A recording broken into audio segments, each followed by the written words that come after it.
राधे राधे प्रिय दर्शकों। चिट्ठी।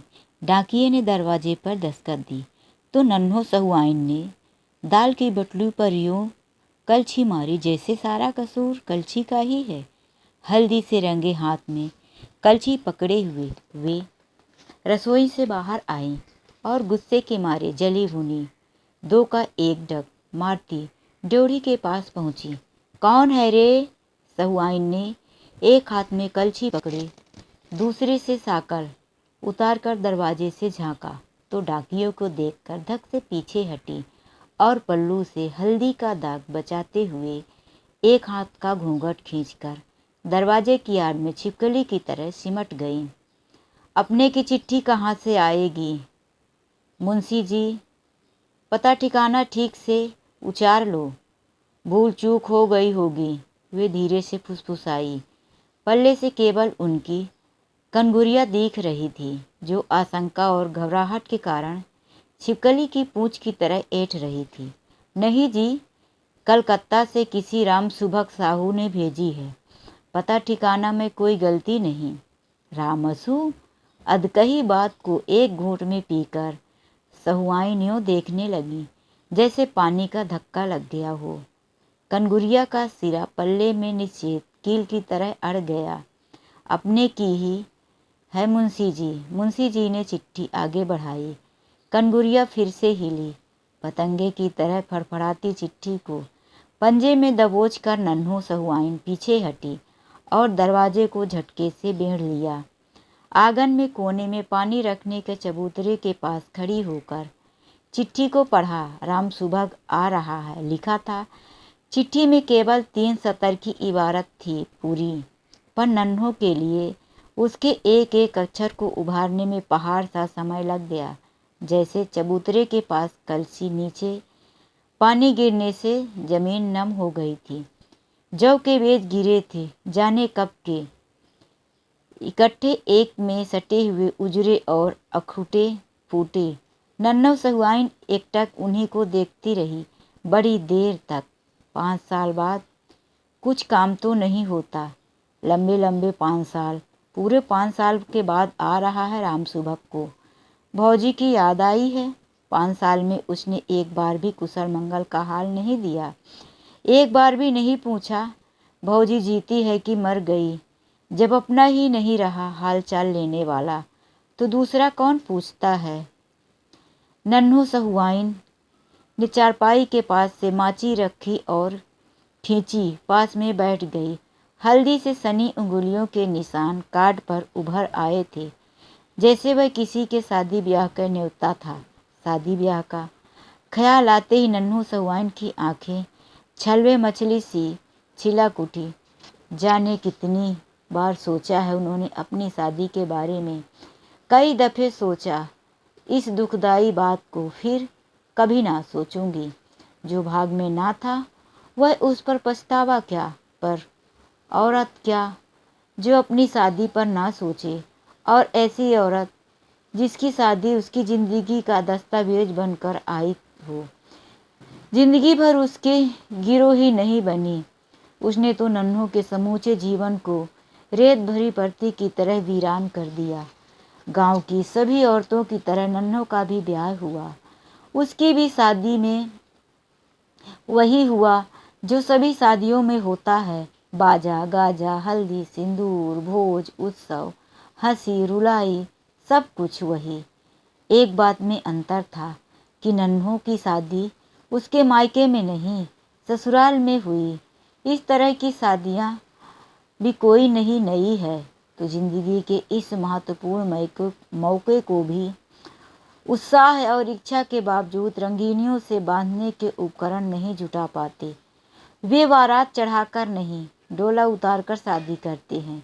इसीलिए नन्हो की शादी भी डोला उतारकर ही हुई। तो इसमें ही कोई खास बात तो नहीं हो गई। नन्हो का पति मिश्री लाल एक पैर का लंगड़ा था, पैदाइशी लंगड़ा। उसका दायां पैर जवानी में भी बच्चों की बाह की तरह ही मुलायम और पतला था। डंडा टेक कर फुदकता हुआ चलता। नाक नक्शे में कोई बुरा था नहीं, वैसे काला चेहरा उभरी हुई हड्डियों की वजह से बहुत वीरान लगता। घर में किराने की दुकान होती जिसमें खाने पीने की ज़रूरी सामानों के अलावा तंबाकू, बीड़ी, सलाई, ज़रूरत की कुछ भी सब्जियां भी बिकती थी। अक्सर सब्जियां बासी पड़ी रहती क्योंकि अनाज से बराबर के भाव खरीदने वाले अच्छे गृहस्थ भी मेहमान के आने पर ही इस तरह का सौदा करते थे। मिश्री लाल की शादी पक्की हुई तो नन्हों का बाप बड़ा खुश हुआ था क्योंकि मिश्री लाल के नाम पर जो लड़का दिखाया गया वह शक्ल में अच्छा और चाल चलन में काफ़ी शौकीन था। लंबे लंबे उल्टे फेरे हुए बाल थे, रंग वैसे सांवला था पर एक चिकनई थी जो देखने में बहुत खूबसूरत लगती थी। इसीलिए लड़के वालों ने जब जोर दिया कि हमें बारात चढ़ा के शादी सहती है, डोला उतारते तो थोड़ी मीन भेद के बाद नन्हों का बाप भी तैयार हो गया क्योंकि इसमें उसका भी कम फायदा ना था, खर्चे भी काफ़ी बचत हो रही थी। डोला आया। उसी दिन हल्दी तेल की सारी रस्में बतौर टोटके की पूरी की गई और उसी रात को बाजे गाजे के बीच नन्हों की शादी मिश्री लाल से हो गई। बाजों की आवाज़ें हमेशा जैसी ही खुशी से भरी थी। मंडप की झंडियाँ और चंदोबे में हवा की खुशी हरकतों की पूर्ववतः थी। भाटिनों के मंगल गीत में राम और सीता के ब्याह ही वही पतिव्रता गूंज रही थी, पर नन्हे अपने पैरों पर घूंघट के नीचे आंसुओं में सुखाने की कोशिश कर रही थी। इसी किसी ने ना देखा, एक भरी बदसूरत पत्थर को गले में बांधे वह वेदना और पीड़ा के अछोर समुद्र में उतार रही थी, जहाँ से उसकी सिसकियों की आवाज़ भी शायद ही सुनाई पड़ती। कहो भौजी, बाबा ने देखा तो मुझको, पर मैं हुई मिश्री भैया की। राम सुभंग ने दूसरे दिन कोने में बैठी नन्हों से मुस्कुराते हुए कहा, अपना अपना बाग है, ऐसी चांद सी बहू पाने की किस्मत मेरी कहाँ। भौजी मजाक के लिए बनी है, पर ऐसे मजाक का भी क्या जवाब। नन्हों की आंखों से झरझर आंसू गिरने लगे, जिन्हें वह पूरे 24 घंटों से लगातार रोके हुए थी। राम सुभग बिल्कुल घबरा गया।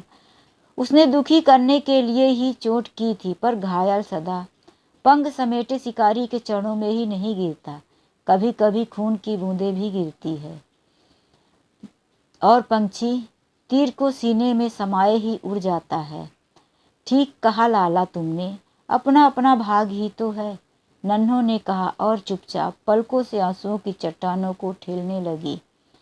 राम सुभग मिश्री लाल का में मेरा भाई है, अक्सर वह यहीं रहता। एक तो इसलिए कि उसे अपना घर पसंद ना था, बाप सख्ती से काम कराता और आनाकानी की तो बूढ़े बाप के साथ दूसरे भाइयों का मिला जुला क्रोध उसके लिए बहुत भारी पड़ता। दूसरे मिश्री लाल का भी इरादा था कि वह अक्सर यहाँ आता जाता रहे ताकि उसे दुकान के लिए सामान वगैरह खरीदवाने में आसानी पड़े। राम सुभग के लिए मिश्री लाल का घर अपना जैसा ही था। उसने मिश्री लाल की शादी की बात सुनी तो बड़ा खुश हुआ था कि घर में एक औरत आ जाएगी, चूहल रहेगी। मुहर्रबत में अक्सर तो उसे चूल्हा फूकने का काम भी कर देना पड़ता, उससे फुर्सत मिल जाएगी। पर नन्हों को देखकर राम सुभग को लगा कि कुछ ऐसा हो गया जैसा कभी ना सोचा था। नन्हों वह नहीं है जिसे मिश्री लाल की औरत के रूप में देखकर उसे कुछ अड़चन ना मालूम हुआ। वह काफ़ी विश्वास के साथ आया था नन्हों से बात करने, उसे जता देने कि राम सुभग भी किसी से कम नहीं, मिश्री लाल का बड़ा भाई, आदर मिलता है उसे। यह घर जैसे कि उसी के सहारे टिका है और भौजी के लिए राम सुभग सा देवर भी कहाँ मिलेगा।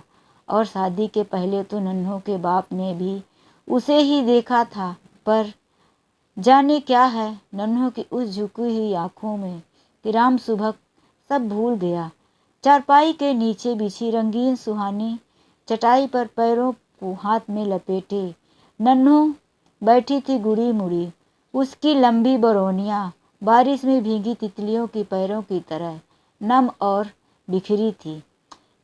वह एकटक कहीं देख रही थी, शायद मन के भीतर किसी बल्लियों से लदी फसल से ढके लहराते एक खेत को, जिसमें किसी ने अभी अभी जलती हुई लुकारी फेंक दी है।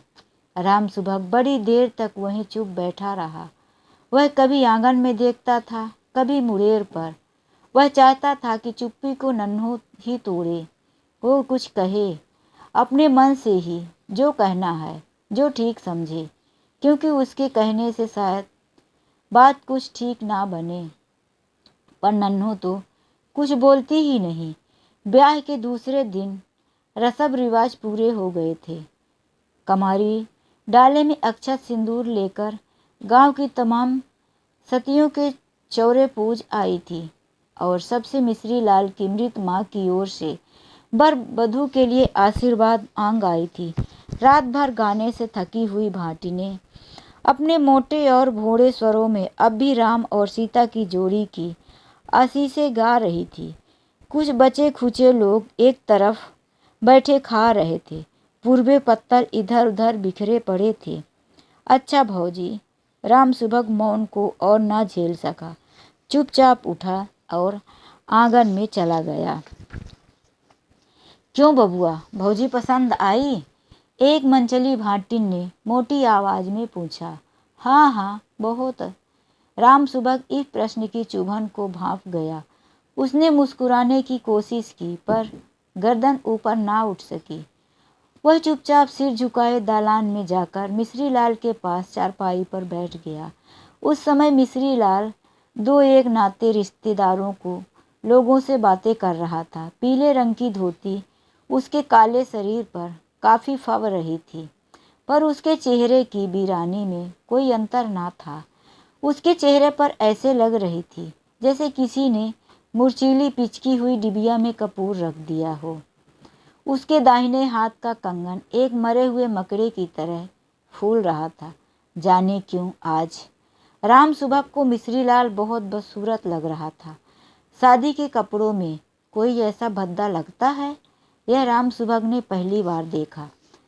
सुबह मिश्री लाल ने बातचीत से निपटकर दलान में एकांत में देखकर पूछा, क्या रे भौजी, कैसी लगी?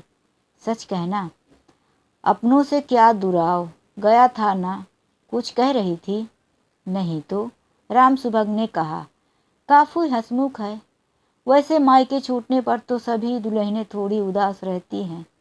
मिश्री लाल अजीब तरीके से हंसा। अरे वाह रे सुब्बू, तू तो भाई दुल्हनें पहचानने में बेजोड़ निकला। उदासी क्यों लगी है? भला वह किसी बड़े परिवार वाले घर में आती, सास जेठानियों की धौंस से कलेजा फट जाता। दिन रात काँव काँव, यहाँ तो बस दो परानी राज करना है कि नहीं? हाँ। राम सुबह गर्दन झुकाए चारपाई के नीचे देख रहा था। उसने वैसे ही हामी भर दी जैसे उसने पूरी बात सुनी ही ना हो। मिश्री साह, दरवाजे से कसारी ने पुकारा। बाबूजी बुला रहे हैं। चौके पर कंगन छूटने की साई बीती जा रही है। मिश्री लाल धीरे से उठा और फुदकता हुआ चौके पर जा बैठा। लाल चूनर में लपेटे गुड़िया की तरह उठकर नन्हों को कमारी ले आई और उन्हें मिश्री लाल की बगल में बैठा दिया। मिश्री लाल की शादी हुए एक सतवारा बीत चुका था। इस बीच जाने कितनी बार राम सुबह नन्हों के पास बैठा। नन्हों के पास बैठने में उसे बड़ी घुटन महसूस होती। उसे हर बार लगता कि वह गलती से आ गया। उसका मन हर बार अजीब किस्म की उदासी से भर जाता। वह सोचता कि अब उसके पास नहीं जाऊंगा, जो होना था सो हो गया, पर उसका जी नहीं मानता। नन्हों ने इसी बीच मुश्किल से उसने दो चार बातें की होगी, कभी शायद ही उसकी ओर देखा हो, पर पता नहीं उन झुकी हुई बरौनियों से घिरी हुई आंखों में कैसा भाव है कि राम सुबह खिंचा चला जाता है। वे आंखों से उसे कभी नहीं देखती, कहीं और देखती है, पर उनका इस तरह देखना सुबह के मन में आंधी की तरह घूमर उड़ता है। वह बार बार सोचता है कि शायद नन्हों ने बाप के सामने वह दूल्हा बनकर ना खड़ा होता तो नन्हों आज यहाँ ना होती। झुकी हुई पलकों से घिरी इन आँखों की पीड़ा उसी की उपजाई हुई है। वह दोषी है, वह अपराधी है। राम सुबह इसीलिए नन्हों के पास जाने को विकल हो उठता है, पर पास पहुंचने पर वह विकलता कम नहीं होती। उसकी माँ ने बहू को मुंह दिखाई देने के लिए 2 रुपए न्योते के साथ भेजे थे, पर नन्हों को देखकर उसकी हिम्मत ना होती कि वे रुपए माँ की ओर से उसे दे दे। वह बाजार से सिल्क का रुमाल भी खरीद कर लाया। रुपए उसी में बांध लिए, पर रुमाल हमेशा उसकी जेब में पड़ा रहा। वह उन्हें दे ना सका। क्यों लाला, इतने उदास? यहाँ मन नहीं लगता? भाई भौजाइयों की याद आती होगी। नहीं तो उदास कहाँ हूँ, तुम जो हो, राम सुभग ने मुस्कुराते हुए कहा। मैं तो हूँ ही, पर लाला, मैं तो दुख की साझीदार हूँ। सुख कहाँ है अपने पास जो दूसरों को दूँ। उदासी में पली, उदासी में बढ़ी, जन्मी तो माँ मर गई, बड़ी हुई तो बाप को बोझ बनी। मैं भला दूसरों की उदासी क्या दूर से कर सकूंगी। देखो भौजी, राम सुबह ने पूरी समझदारी से कहा, जो होना था वह हो गया। दिन रात घुलने से क्या फ़ायदा। कुछ खुश रहा करो, थोड़ा हंसा करो। नन्हो मुस्कुराने लगी। अच्छा लाला, तुम कहते हो तो खुश रहा करूँगी, हंसूंगी, पर बुरा ना मानना, बेवान के काम में थोड़ी देर लगती है। उस दिन राम सुबह बड़ा प्रसन्न था। सिर का भारी बोझ हट गया, जैसे किसी ने कल कते हुए कांटे को खींचकर निकाल दिया। नन्हों का मुस्कुराना भी अजब है। वह सोच रहा था, उदास रहेगी तब भी, मुस्कुराएगी तब भी, हर पल में ना जाने क्या है उसके चेहरे में जो राम सुबह का मन उचाट देता है। गांव में घूमता रहे, बाजार से सौदा लाता रहे, लोगों के बीच में बैठकर गप्पे हाँकता रहे। नन्हों के चेहरे के सूद आते ही एक सूरत सूद झटके से टूट जाता। सोई सतह में लहरें वृत्ताकार घूमने लगती। सन्नाटे में जैसे मंदिर के घंटे की अनगूंज झंझना उठती। चौथी हवा में गर्मी बढ़ रही थी। उसमें केवल नीम की सुभाषित मंजरिन की गंध ही नहीं, एक नई नई हरकत भी आ गई थी। उसकी लपेट में सूखी पत्तियाँ, सूखे फूल, पकी फसलों की टूटी बालियाँ तक उड़कर आंगन में बिखर जाती। दोपहर में खाना खाकर मिश्रीलाल दालान में सो जाता और राम सुबह बाजार गया होता या कहीं घूमने। नन्हो अपने घर में अकेली बैठी सूखे पत्तों का फड़फड़ाना देखती रहती। उसके आंगन के पास भी खंडहर में नीम का पेड़ था। ऐसे दिनों में जब नीम हरी निबोरियां से लद जाती, वह ढेर सी निबोरियां तोड़कर घर ले आती और उन्हें तोड़ तोड़कर उसके ताजे दूध से गालों पर तरह तरह की तस्वीरें बनाती। शीशे में ठीक एपन की पुतली मालूम होती। रामलीला में देखा था, राम और सीता बनने वाले लड़कों के गालों पर ऐसी ही तस्वीर बनती थी। हवा का एक तेज झोंका आया, किवाड़ झटके से खड़खड़ाया। देखा, सामने राम सुबह खड़ा था, मुस्कुराता हुआ। भौजी, वह पास की चारपाई पर बैठ गया। एक गिलास पानी पिला दो, बड़ी प्यास लगी है। कहाँ गए थी इतनी धूप में? नन्हो उठी और आंगन के कोने में चबूतरे पर रखी गगरी से पानी ढालकर ले आई। जाने क्या हो गया था उस दिन राम सुबह को कि उसने गिलास के साथ ही नन्हों की बाहों को भी दोनों हाथों से पकड़ लिया। एक झटके के साथ बाह कांपी और सांप की तरह ऐंठ कर सुबह के हाथों से छूट गई। गिलास धब की आवाज़ से जमीन पर गिर पड़ा। शर्म नहीं आती तुम्हें? नन्हो सापिन की तरह फुफकारती हुई बोली। बड़े मर्द बनते थे, सबके सामने बाह पकड़नी होती, तब तो स्वाग किया था। दूसरों के एवज बने थे, सूरत दिखाकर ठगहारी की थी। अब दूसरे की बहू का हाथ पकड़ते हो, शर्म नहीं आती? मैं तो भौजी तुम्हें यह देने आया था। राम सुभग ने रुमाल निकाला जिसकी खूंट में 2 रुपए बांधे थे। क्या है यह? नन्हों ने गुस्से में ही पूछा। मुंह दिखाई के रुपए हैं। कई बार सोचा देने को, पर दे ना सका। उसने रुमाल को वहीं चारपाई पर रख दिया और लड़खड़ाता हुआ बाहर चला गया। सारा आंगन झूले की तरह डोल रहा था। गांव की गलियां दरवाजे जैसे उसकी ओर घूर रहे थे। उसी दिन वह अपने गांव चला गया। 2 महीने बीत गए। राम सुबह का कोई समाचार ना मिला। मिश्री लाल कभी उसकी चर्चा भी करता तो नन्हों को चुप देखकर 1-2 बातें चलाकर मौन हो जाता। दुकान के लिए सारी जरूरत की चीज़ें राम सुबह ही खरीद कर लाता था। उसके ना होने से मिश्री लाल को बहुत तकलीफ होती।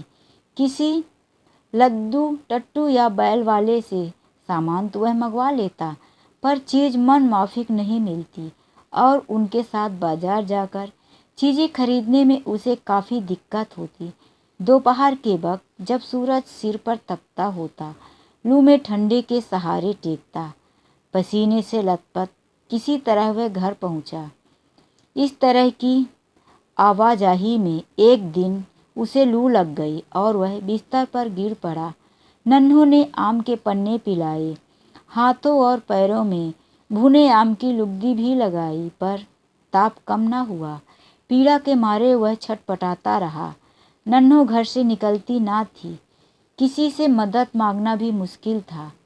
अपने कमारी को बुलाकर राम सुबह के गांव भेजा। कहलवाया, कुछ सोचने विचारने की जरूरत नहीं है, खबर मिलते ही जल्दी से जल्दी चले आवे। 3-4 घड़ी रात गए। राम सुबह मिश्री लाल के दरवाजे पर पहुंचा तो वहां काफ़ी भीड़ थी। औरतों के रोने चीत्कार गूंज रही थी। मिश्री लाल का शव रखा था। नन्हों विधवा हो चुकी थी। राम सुबह मिश्री लाल की क्रियाकर्म में लगा रहा। नन्हों से कुछ कहने की फुर्सत ही ना मिली। कभी सामने नन्हों भी दिख गई तो उसने इतना साहस ना हुआ कि सांत्वना के 2 शब्द भी कह सके।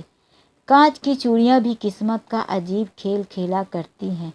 नन्हों उन्हें जब पहनना नहीं चाहती थी तो ये जबरदस्ती उसके हाथ में पहनाई गई, और अब जब उन्हें इसे उतारना नहीं चाहती तो लोगों ने जबरदस्ती हाथों से उतरवा दी। कार परोजन घर में इतनी फुर्सत मिलती तो वह उसी सुहागी चटाई पर बैठी हुई चुपचाप आंगन में देखा करती। राम सुबह उसके देखने के ढंग से इतना परेशान हो जाता कि कामकाज के बीच में नन्हों की वे तिरछी आंखें उसके हृदय को बेधने लगती। आंगन में इधर उधर आने जाने में वह घबराता, कहीं नन्हों पर नजर ना पड़ जाए। इसीलिए गांव के दूसरे लोगों के काम सौंप कर वह बाहर के काम में सुबह से शाम तक जुटा रहता। क्रियाकर्म बीत जाने पर वह घर में कम ही बैठ पाता। अक्सर सौदा सामान खरीदने निकल जाता या खाली रहा तो गांव के किसी के दरवाजे पर बैठा दिन गुजार देता। कई महीने बीत गए। बरसात आई और गई। पानी सूख गया। बादलों का घिरना बंद हो गया। बौछारों से टूटी जर्जर दीवारों के घाव भर गए। नई मिट्टी से सज संवर कर वे पहले जैसे प्रसन्न मालूम होती।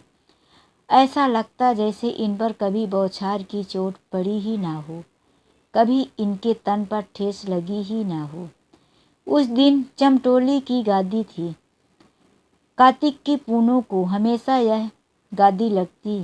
बीच चौकी पर सतगुरु की तस्वीर फूल मालाओं से सजाकर रखी हुई थी। अगरबत्तियों से धुएं से चमरौटी की गंदी हवा खुशबूदार हो गई थी। कीर्तन मंडल बैठी हुई थी। गांव की बूढ़ी औरतें, बूढ़े बच्चे इकट्ठे होकर भजन सुन रहे थे। काफ़ी देर तक कीर्तन भजन चलता रहा। नन्हों लौटी तो उसके मन में रैदास के गीत की पंक्तियां बार बार गूंज रही थी। जो तुम तोड़हु तो हम नाही तोड़हि, वह धीरे धीरे गुनगुना रही थी। दालान का दरवाज़ा राम सुबह ने बंद कर रखा था। शकल खटखटाई तो उसने आकर दरवाज़ा खोला। इतनी रात को तुम्हारा इस तरह गली गली घूमना ठीक नहीं है भौजी। जाने कहाँ का साहस आ गया था उसे। राम सुबह दरवाज़ा बंद करते हुए बोला, नन्हों और कुछ ना कहा। मैं तुम्ही से कह रहा हूँ। नन्हों एक झटके के साथ घूमी। राम सुभग के चेहरे पर उसकी आंखें इस तरह टिकी थी मानो बेधकर भीतर घुस जाएंगी। इतनी कलक होती है तो पहले ही ब्याह कर लिया होता। इस तरह डांट रहे हो लाला, जैसे मैं तुम्हारी जोरू हूँ। खबरदार फिर कभी आंख दिखाई तो। राम सुभग माथा पकड़कर बैठ गया। गुस्से और ग्लानि के मारे उसका सारा बदन जल रहा था। वह मुंह से एक शब्द भी ना निकाल सका। उसने चादर खींचकर मुंह ढक लिया और भीतर ही भीतर उफनता उबलता रहा। अब तब से 5 बरस बीत गए। आज ही पहली बार राम सुभग की चिट्ठी आई है कि वह कलकत्ता से गांव आ रहा है। ये 5 बरस जाने नन्हों ने कैसे बिताए। राम सुभग उसकी रात को लापता हो गया। रोते रोते नन्हों की आंखें सूज गई। मेरा कोई ना होगा, मैं अकेली रहने के लिए ही जन्मी हूँ। वह अपने को धिक्कारती, कलपती। कभी मन पूछता, पर इसमें मेरी क्या गलती। मैं तो गादी देखने भर चली गई थी। कौन नहीं गई थी वहाँ। मैंने ऐसा क्या कर दिया था। हाँ, गलती जरूर थी। मैं विधवा हूँ। उत्सव तमाशा मेरे लिए नहीं है। बउआ नहीं है क्या। दूसरे दिन शाम को कमारी ने पूछा, देखो दुल्हन, मेरी बात मानो, सुभग से ब्याह कर लो। तुम्हारी जात में यह मना भी नहीं। कब तक ऐसी रहोगी। चुप रह। नन्हों ने उसे बरस दिया। दूसरे ही क्षण वह शर्म से गड़ गई थी। जाने क्यों लोग मन की छुपे राज को भाप लेते हैं। जिसे जितना छिपाओ उसे उतना ही जल्दी लोग खींचकर सामने कर देते हैं। चुप तो रहूंगी दुल्हन, पर पछताओगी। ऐसा दूल्हा हाथ ना आएगा। वह जिंदगी भर तुम्हारे लिए कंवारा नहीं बैठा। ऐसा मौका हमेशा नहीं आता। तुम्हारे बाबूजी ने तो उसी को देखा था। मिश्री लाल से तो ब्याह धोखे में हुआ। मैं कहती हूँ चुप कर। नन्हों की आंखें डबडबा आई। जिनकी जिंदगी में धोखा ही लिखा है उसे कौन मेट सकता है। कमारी सकपकाकर चुप हो गई। आंसुओं की धार संभालना उसके बस के बाहर था। वह चुपचाप दरवाज़ा बंद कर चली गई। नन्हो चाची, नन्हो चाची। दुकान से कोई लड़का चीख रहा था।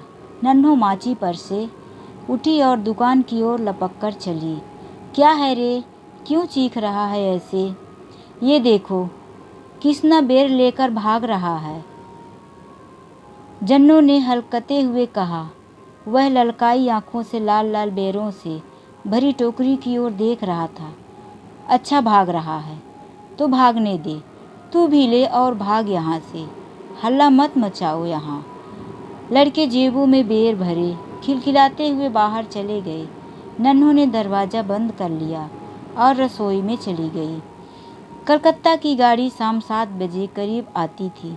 नन्हों आंगन में चारपाई डाले लेटी थी। झिलगी चारपाई थी, मूछ की थी। पैरों में रेशों की चुभन अजीब किस्म की लगती। हवा पहले जैसी सर्द ना थी। हल्की गर्मी गुलाबी रंग की तरह झकोरे में समाई हुई थी। नन्हों के खुले हुए काले बाल सिरहाने की पाटी से जमीन पर लटके हुए थे। वह चुपचाप नीले आसमान के तारों को देख रही थी। आंगन की पूर्वी दीवार की आड़ से शायद चांद निकल रहा होगा, क्योंकि उजाला ढेर सा प्रकाश मुड़ेर की छाजन पर मिट्टी की पटरियों से टकराकर चमक रहा था। साकल खड़की। भौजी। नन्हों ने दरवाज़ा खोला।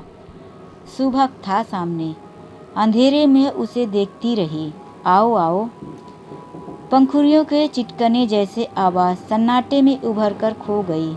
दोनों बिल्कुल खामोश थे। राम सुभग आंगन की चारपाई पर आकर बैठ गया। एक अजीब सन्नाटा दोनों को घेर कर बैठ गया था। खा पी कर राम सुभग जब सोने के लिए अपनी चारपाई पर गया तो माची खींचकर नन्हो उसके पास ही बैठ गई। क्यों बाबू, बहुत दिनों के बाद सुध ली। नन्हो ने ही बात शुरू की। बहुत दुबले हो गए हो। बीमार तो नहीं थे। नहीं तो, राम सुभग बोला। 5 साल तक तो बुलाने की बहुत कोशिश करता रहा भौजी, पर भूलता नहीं। मैंने कई बार सोचा कि चलकर तुमसे माफ़ी मांग लूं, पर हिम्मत ना हुई। अब कि मैंने तय कर लिया, जो कहना है कह ही आऊँ। मैंने अनजाने में गलती कर दी भौजी। मैं नहीं जानता था कि मेरी तनिक सी गलती इतना बुरा फल देगी। मैंने जो कुछ किया मिश्री भैया की खुशी के लिए, पर कसूर तो है ही, चाहे वह जैसे भी मन से हो। राम सुभग ने जमीन पर देखते हुए कहा, मेरे कसूर को तुम ही माफ़ कर सकती हो। कसूर कैसा लाला? तुम जिसे कसूर कहते हो वह मेरे भाग्य का फल था। तुम समझते हो कि बाबूजी को कुछ नहीं मालूम था? मालूम तो उन्हें तभी हो गया था जब डोला भेजने की बात हुई। बिगड़ने वाली बात को सभी पहले से जान लेते हैं। जिनके पास बल है उसे नहीं होने देते, कमज़ोर उसे धोखा कहकर छिपाते हैं। बाबू को सब मालूम हो गया था, पर अच्छे घर बर के लिए जो चाहिए वह बाबू कहाँ से लाते? इसमें तुम तो एक बहाना बन गए। तुम्हारा क्या कसूर है इसमें? नन्हों ने आंचल से आंखें पोंछ ली। राम सुभग बेवकूफ़ की तरह आंखें फाड़ कर अंधेरे में नन्हों को देखता रहा। अच्छा बाबू, थके हो, सो जाओ, सवेरे फिर बात कर लूँगी। नन्हों उठकर अपने घर में चली गई। राम सुभग 3 दिन तक रहा। 3 दिनों में शायद ही वह 2-1 बार गांव में घूमने गया। दिन रात नन्हों से बातें करना ही उसका काम था। दुनिया भर की बातें, कलकत्ता की, बाप की, माँ की, भाइयों और भौजाइयों की। नन्हों राम सुभग को एकदम बदली हुई लगती। उसकी आंखों में अब पहले से जैसे तीखी चमक नहीं थी। उसके स्थान पर ममता और स्नेह का जल भरा था। वह अब एकटक सुनसान कोने में नहीं दिखती थी, पर बरौनियों में नमी अब भी पहले जैसे ही थी। नन्हों को इस नए रूप में देखकर सुभग का मन नई आशा भरने लगा। तो क्या यह सच हो जाएगा? क्या भाग की गणना फिर सही हो जाएगी? पर नन्हों से कुछ कह पाना उसके लिए सदा ही कठिन रहा। वह आज भी पिछली 2 घटनाओं को भूल नहीं सका था, पर नन्हों भी तो पहले ऐसी ना थी। आज नन्हों को फिर से पुरानी बातें याद आ रही थी। रैदास के गीत वह पांत जाने फिर क्यों बार बार याद आ रहे थे, पर राम सुभग को चैन नहीं। शायद चलने की बात करूं तो वह कुछ खुलकर कहेगी। इसी आशा से उस दिन सुबह ही सुभग ने कहा, भौजी अब मैं गांव जाऊंगा, आज रात वाली गाड़ी से। क्यों बाबू, मन नहीं लग रहा है? मन तो लग रहा है, पर अच्छा ठीक है। राम सुभग इस उत्तर से कुछ समझ ना सका। वह मन मारे अपने कमरे में बैठा रहा। शायद चलते वक्त कुछ कहे, शायद फिर लौट आने के लिए आग्रह करे। शाम को अपना सामान बांधकर जब सुभग तैयार हुआ तो नन्हों अपने घर में से निकल कर आई। तैयारी हो गई लल्ला? हाँ। नन्हों ने आंचल से हाथ निकाला और सुभग की ओर बढ़ाकर कहा, यह तुम्हारा रुमाल है लाला। राम सुभग काठ की तरह निश्चेत हो गया। इसे तो मैंने मुंह दिखाई में दे दिया था भाभी। बाबू ने तुम्हारा मुंह देखकर मुझे अनदेखा सुहाग सौंपा था। तुम्हारी माँ ने उसी के अमर रहने के लिए रुपए दिए थे आशीर्वाद में। बड़ों ने जो दिया उसे मैंने माथे पर ले लिया। मैं कमज़ोर थी बाबू, भाग्य से हार गई, पर आज तो मैं अपने पैरों पर खड़ी हूँ। आज मुझे तुम हारने मत दो। तुम्हारा रुमाल मेरे पाँव बांध देता है लाला, इसी से लौटा रही हूँ, बुरा ना मानना। राम सुभग ने धीरे से रुमाल ले लिया। नन्हों उसका जाना भी देख ना सकी।